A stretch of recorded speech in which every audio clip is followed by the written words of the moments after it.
Hello, my name is David Rosenthal. I'm the Vice President and General Manager of Razor Technologies Digital Business. And we're here today to talk about the top takeaways from Microsoft's annual partner conference called Inspire. Rounding out the top news are the Azure Public Cloud, artificial intelligence, and Microsoft Teams. Let's dive a little deeper into each of the three. Microsoft Azure, with now 54 data center regions around the world, has the largest footprint of any public cloud provider.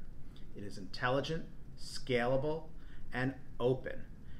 Major announcements around infrastructure as a service, platform as a service, and software as a service make it an exciting landscape for us to develop our applications and serve our customers. Artificial intelligence and cognitive computing is probably the most exciting platform at Microsoft.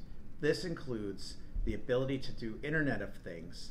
There's nearly 1 billion Windows devices, but over 50 billion intelligent edge devices possibly sending data into the Azure cloud.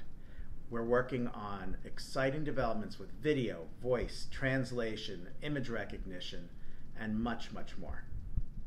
Microsoft Teams is now the fastest growing application in Microsoft's history, with over 14 million daily users.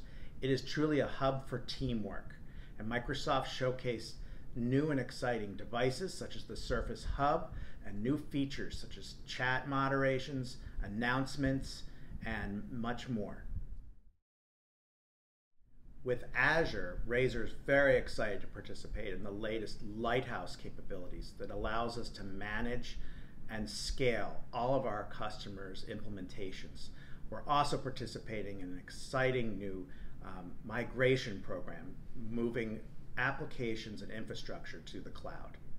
With artificial intelligence and cognitive computing, Razor is pleased to start working on edge computing projects using Azure Sphere and other Internet of Things, as well as video processing and cognitive computing.